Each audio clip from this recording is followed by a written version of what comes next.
By the end of this video, you'll feel confident using the pen tool in Photoshop, whether you're using it to cut out your images or for graphic design work.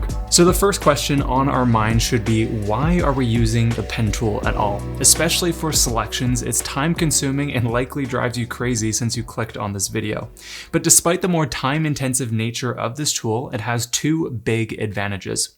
The first is that it creates the most accurate and crisp selections in a photo, and the second advantage is that it creates vectors which can be infinitely scaled without losing quality. To show you what I mean, let me show you an example of a vector versus raster shape. In this project, I've created two of the exact same shapes, but one is a raster layer and one is a vector layer. The difference here is simply that one is a shape layer, as you can see by this icon right here, meaning that it is created with a path. A pen tool creates paths, so the same thing will apply when you're using the pen tool. The other layer that we have is an exact duplicate, except it was rasterized, meaning that it is no longer created with a path and is instead created with pixels. Now this sounds confusing, but ultimately all you need to remember is what I'm about to do next. Selecting the raster layer, I'll grab my move tool by pressing V, and then just go and scale down this shape to a really small size and commit to my changes. I'll now go and scale this shape back up to full size like so and press the check mark. You'll notice that obviously we've lost a ton of quality from this shape, and this is the problem with raster layers. Since they are pixel based, when you go and shrink down that specific layer, it's being told to fit within a certain number of pixels. When you go and commit to your changes, those pixels are all that make up that particular layer. When you go and rescale it to the regular size that you had before, it's now rescaling that smaller number of pixels, and therefore we have a lower quality image as a result. But now let's look at the vector example and see how this is different. Because again, remember that a vector layer is made up of a path that can be infinitely scaled. So clicking on that vector shape layer, still with my move tool active, I'll scale this down to a similar size like my other example and press the check mark to save those changes. Now I'll go back to that shape and rescale this back to its initial size, commit to my changes, and look at the difference between the quality here. Because our vector layer is made of a path, that path can be infinitely scaled without losing quality. It's not being forced to display within a smaller number of pixels that is then being scaled up to a larger size. Instead, the path is being scaled up or down and will always maintain that nice crisp edge. So this idea is why the pen tool is so helpful inside of Photoshop, because the path that it creates can be infinitely scaled, and then when you go and use it for selections, the selection edge is generally much sharper than other selection tools such as the quick selection tool, the object selection tool, or something like that. So the next time you're using the pen tool and thinking about vectors, just remember this example here. Now you get the idea of what a vector is. Essentially, it's just something that can be infinitely scaled without losing quality.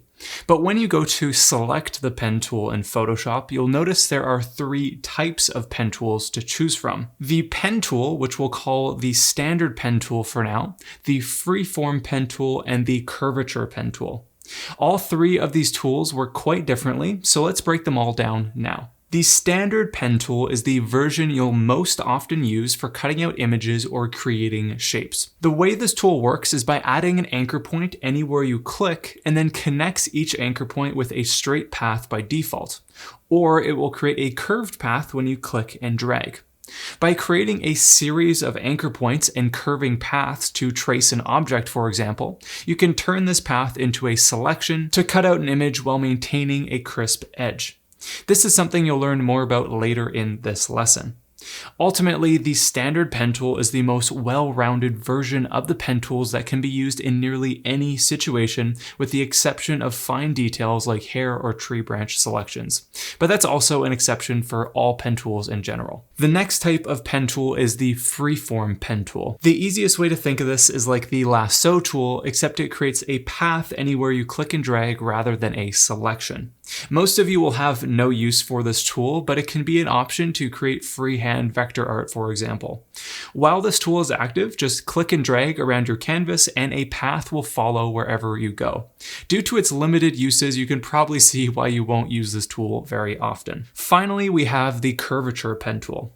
All this tool wants in life is to create the smoothest possible curve between all of your anchor points. As you click around your canvas, this tool continually refines and smooths a curve to connect every anchor point along your path. You don't need to click and drag out like with the regular pen tool because it curves your path automatically. This can work well for custom shape creation, but isn't ideal for selecting objects in a photo. Again, this is a relatively niche tool, which is why we'll be focusing on the standard pen tool throughout this lesson. So now that you understand why to use the pen tool and the types of pen tools you have at your disposal, let's focus in on the operations of this tool. Now, to access the pen tool, all you need to do is press P on your keyboard, or you can find it right here inside of the toolbar. If you click and hold on the pen tool, you'll notice that we have the different pen tools that we discussed earlier, as well as a few different settings to either add, remove, or adjust our anchor points and the control arms, which we'll talk about in just a moment. But these three tools down here, we almost never need to use because of some keyboard shortcuts that you'll learn here. So for now, we're just going to go and select the regular standard pen tool right here. Before we go and create a path, up in the options bar, we'll want to make sure that our pen tool mode is set to path. From there, if we click on our canvas, we'll create an anchor point. If we click again, we'll create a second anchor point and a path connecting those 2 points. And if we click and drag, we'll create another anchor point with a curving path between those 2 points.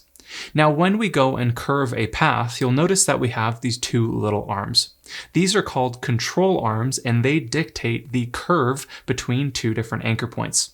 Now, there are 2 different control arms to control either side of the curve. So the easiest way to think about this is that in relation to our current active anchor point, the back control arm will adjust the curve of the previous path behind our current anchor point.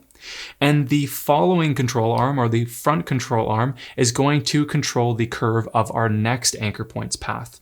So because we have extended this control arm, if I click in another area to add my anchor point, it's going to curve that continuing path because of that control arm right here that is extending from that previous anchor point. Whenever you have control arms, you're going to have a curved path as you see here. Now, in many cases, you'll need to adjust one side of a path's curve more than another, and that is where some keyboard shortcuts come into play to adjust your control arms. For example, let's say I want to go and edit this curve of the path here. The anchor point that is dictating this particular curve is this anchor point in the middle.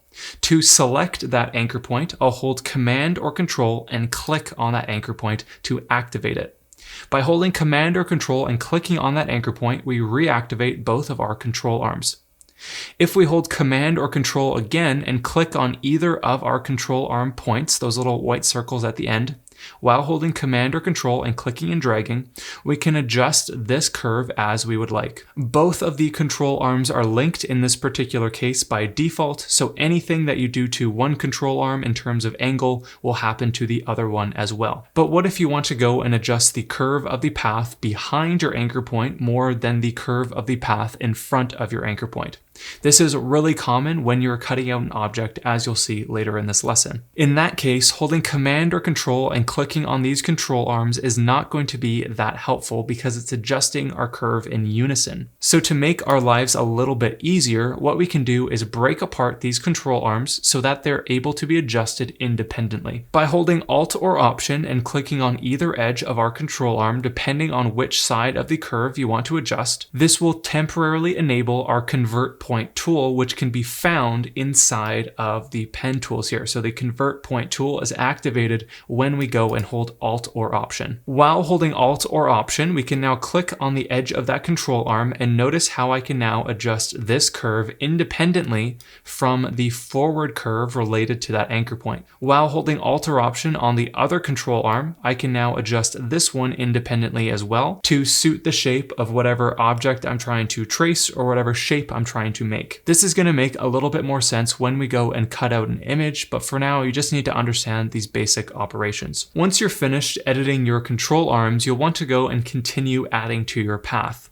To do that, we'll simply hold Alt or Option and click on the forwardmost anchor point that we want to continue our path from. So holding Alt or Option, I'll click on that anchor point here. Now when I go and continue to click around my photo, you'll notice I can continue to add new anchor points extending from the anchor point that I held Alt or Option on to reactivate that anchor point and continue my path. We'll continue this all the way back to the beginning anchor point, and when we go to the beginning anchor point, you'll notice that circle icon. This indicates that we are now closing or completing our path. With our complete path, we could now use this for a variety of things, such as turning it into a shape, as you'll learn later in this lesson, or turning it into a selection, which is something we'll discuss later as well. But for now, I'm going to delete this path by right-clicking on the path and going to Delete Path, and then enable this graphic layer.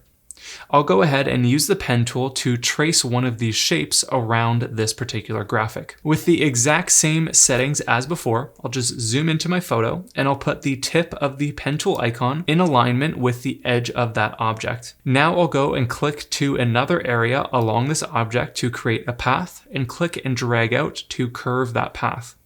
The goal here is to create a path that perfectly aligns, at least as best as you can do, to the edge of the object that you're trying to cut out or select. In some cases, the default blue color of your pen path will blend in a little bit too much to the object that you're trying to cut out. In this case, we can easily go and update the settings or the look of our pen paths up in the options bar while our pen tool is active. Clicking on the gear icon, we can go to the color setting and choose light red, for example, to more easily see that path. If it's still too hard to see, we can click on the thickness and choose a larger thickness for the path so we can easily see it against the edge of our object. These settings are totally up to you, but they can be helpful when your pen path is blending in a little bit too much into the object you're trying to select. So now, continuing this path, I'll click over here to add another anchor point and drag out to curve that path. In this case, you can see that our path is not totally following the edge of our shape, so we need to go and adjust our control arms to refine this curve. Holding Alt or Option to adjust our control arms independently, we can click on that control arm and bring it over to refine the shape of that path as needed. Now that this edge of the path looks good, we can see that there are some issues over here. So I'll hold Alt or Option, click on this control arm related to the previous anchor point, and adjust that next. With that complete, I can continue to click around the shape, dragging to curve that path as necessary, holding Alt or Option to refine the control arms and stretching them out to adjust the angle of our curve as we work. So it's a bit of a balancing act, holding Alt or Option, clicking on the control arm of your current anchor point as well as the control arm of your previous anchor point to refine that curve to perfectly fit the edge of your object. Now, a helpful trick to make your life easy while you're using the pen tool is before you go and create another anchor point, simply hold Alt or Option and click on the forwardmost control arm of your path and point it in the direction that you want to go. When you point that control arm in the direction you want to go, it's much more likely that the path that continues from that anchor point will go in the direction that you want to go and not have any weird bends or things like that. So again, holding Alt or Option and stretching out that control arm, holding Alt or Option and stretching out this control arm as well. I'm going to just speed up this process, repeating the exact same steps that I have shown you so far to complete this entire path around this shape.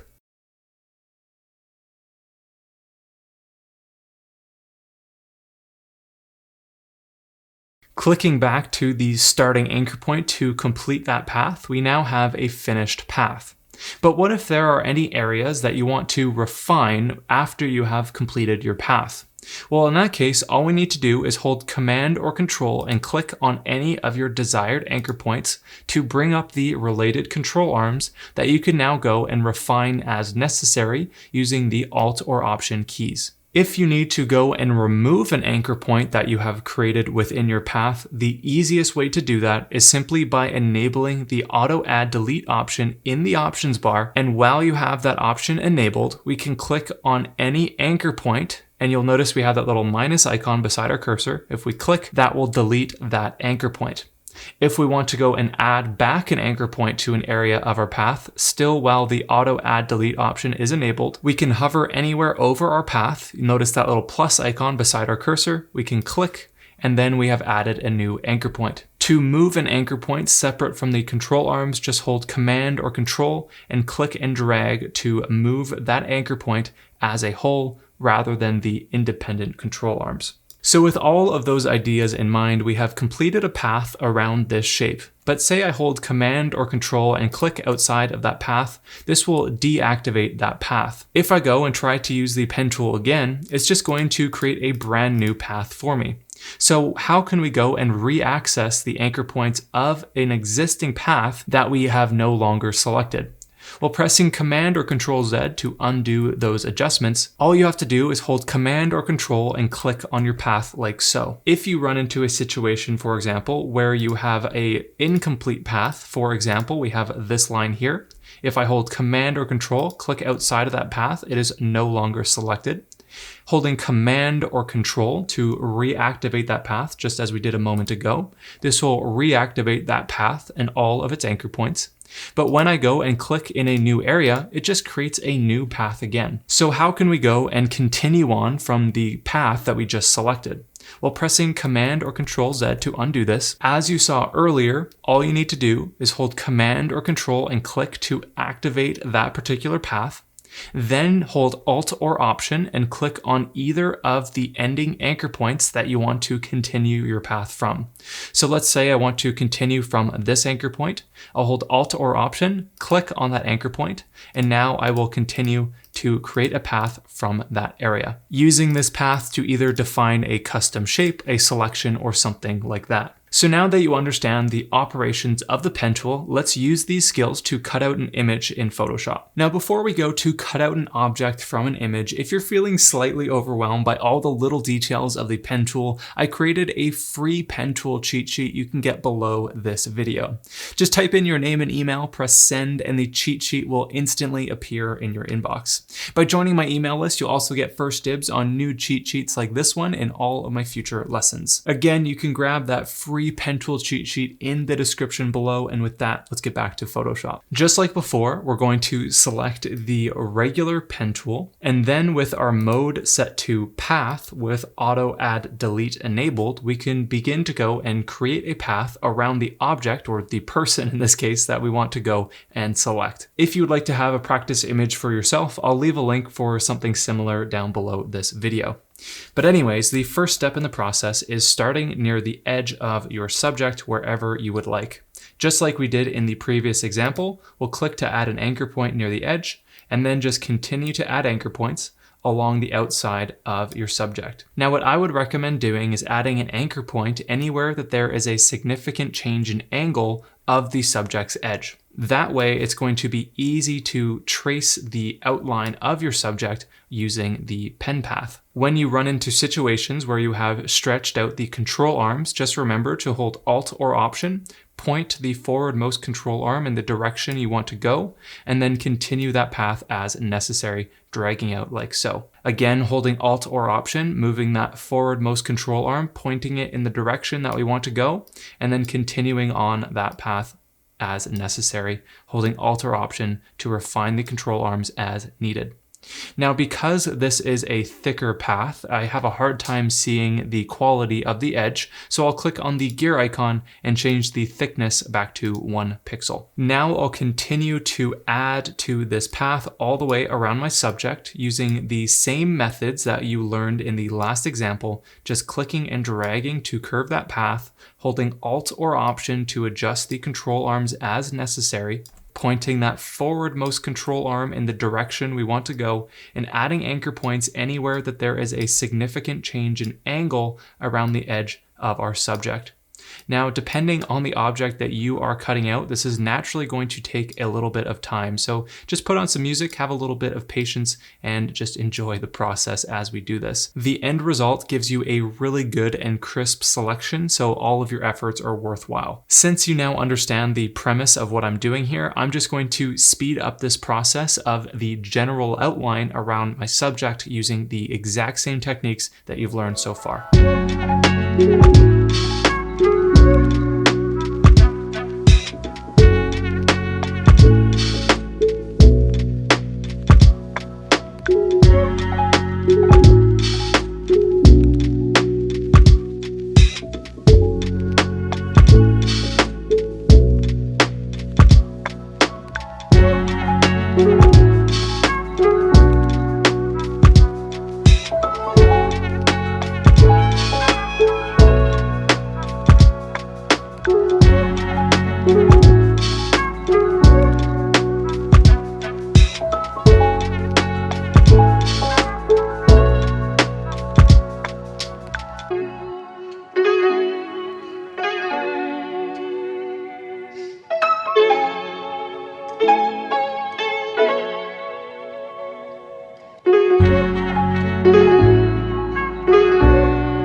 Continuing my path all the way to the bottom edge of my photo, I'll just click just outside of the edge of my image and then connect back to the starting anchor point that we began with. As you can see here, I have created a path that has gone all the way around the continuous outer edge of my subject, and I have not created a path around these little in-between areas that were separated from the outer edge. These are something that we'll touch up after our initial selection. So now that we have created this path around our subject, it's now time to turn this into a selection. Now you have two different ways that we can do this. The first option is just going up to the options bar and choosing Make Selection. The second option that you have is to simply right-click within your completed path and go to Make Selection. Either way, it's going to get you to the same window, which is the Make Selection dialog box. Here you can choose a feather radius to add a certain amount of blur to the outer edge of your selection if necessary. In this case, I'll leave it to 0 pixels. We'll leave anti-alias checked to ensure that any curved edges within our selection are smoothed, and we'll make sure new selection is enabled. From there, we can click OK, and that will turn our path into an active selection. With that active selection, we can click on our image layer and then click on the layer mask icon to remove the background. And zooming into the photo, you can see how we have this really nice sharp edge around our subject because of our pen path. The only thing still left to do is to remove these little bits of background showing between the straps of our subject's backpack. So this is something that we'll do with a few different paths that will then go and combine together into one selection. This sounds pretty complicated, but I promise you it's going to be really easy. So now with the majority of our subject cut out, we now just have to go and refine those little details using the exact same settings and the exact same methods as before. So I'll begin by zooming in and I'll just click to create a path around this area of the straps. Completing that path, we're just going to continue to create a variety of paths in different areas that we need to add to our main selection. In this case, I'll just click over here to continue a brand new path separate from the initial one that we created to select the background that is showing through in the backpack straps. I'm going to continue this to create individual paths around all of the background areas that I want to remove.